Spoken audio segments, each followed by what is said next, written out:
you come up with this list? Who's involved with it? What goes into it? Yeah, basically, from covering the league and talking to people in the league about how they view quarterbacks, they really kind of see it selfishly. When they see their own quarterback, they're thinking, all right, how much do we have to help this guy to win? And so that's sort of the framework for putting quarterbacks into different tiers. And the idea among most of the voters is that if you're in the top tier, I would have 5 tiers. You need the least amount of help. You'd go down to the second tier, and you may play like a 1, you may play like a top-tier guy some of the time, but maybe you're not as consistent.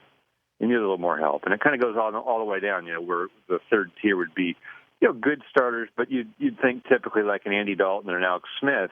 Yeah, you can win with those guys, and sometimes they have really good one-loss records, but there's almost always going to be a really good defense and or running game with those guys to win.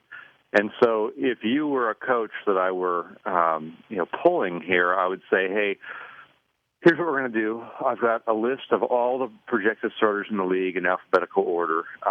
When I name them, you tell me what tier you think they belong in, 1, 2, 3, 4, or 5. So I would say Aaron Rodgers, and you would say, oh, he's a 1, definitely. And so I would go all the way down the list.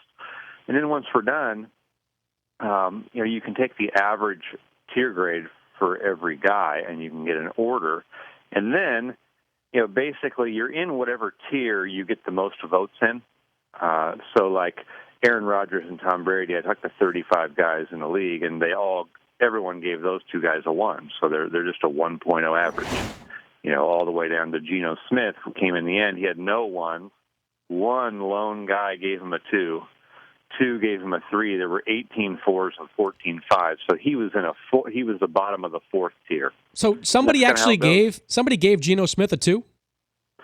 He did. And when you talk, what I found is when you talk to 35 people, you're always going to get an outlier guy or 2. One guy had almost everyone in the top 2 tiers.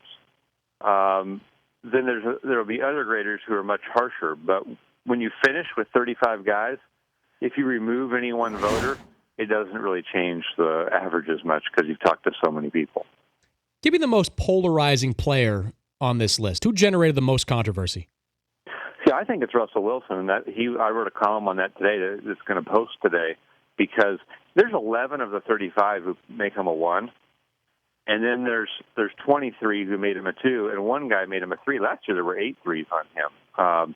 And the reason why there's so much disagreement is because the context that he plays in, with just a top 5 defense and probably a top 5 or better running back, in an offense where they don't have to score that many points. They're not asking him to throw it, and also he's different because of his running ability. So people have a harder time kind of wrapping their heads around how to grade him. And you get a range of opinions. Some people say he's a flat-out 1. Other people say he can never be 1 because he can never drop back and beat you from the pocket play after play, week after week.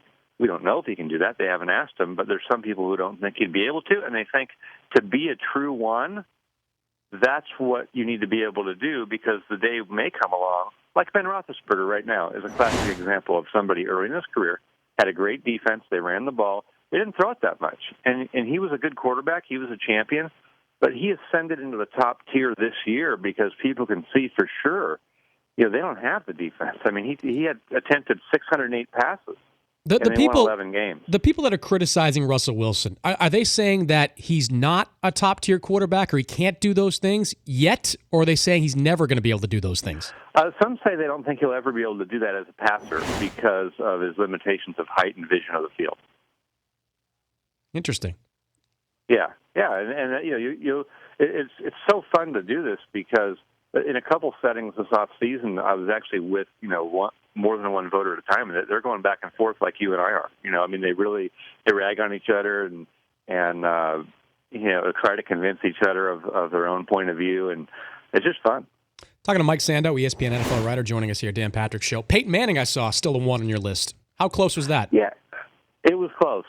He was, pretty much unanimous 1 last year, and this year it was 20 first-tier votes, 15 in the second. And Breeze was, by the way, rounded out that top tier, 18 in the first tier, 17 in the second. And people do feel like, there's a certain respect factor. Some people are going to give him a 1 until they're absolutely proven not to be a 1.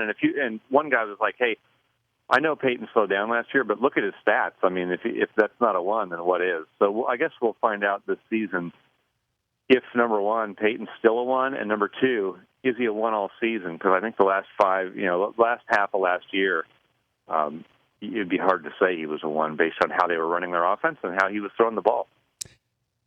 Has the NFL given up on RG3? They really have. I would say the 2 most negative reaction guys you get are Jay Cutler and Robert Griffin III. And for RG3, people don't like. They haven't liked his overall kind of vibe that he projects in his approach to the game.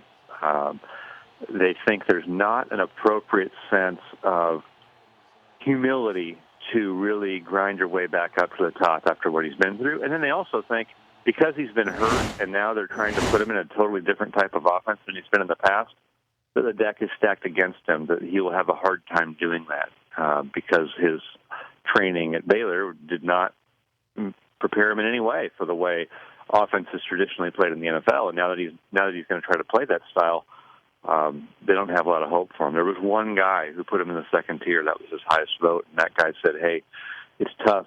It's tough transitioning from one offense to the other. I'm going to give him the benefit of the doubt because other guys have struggled."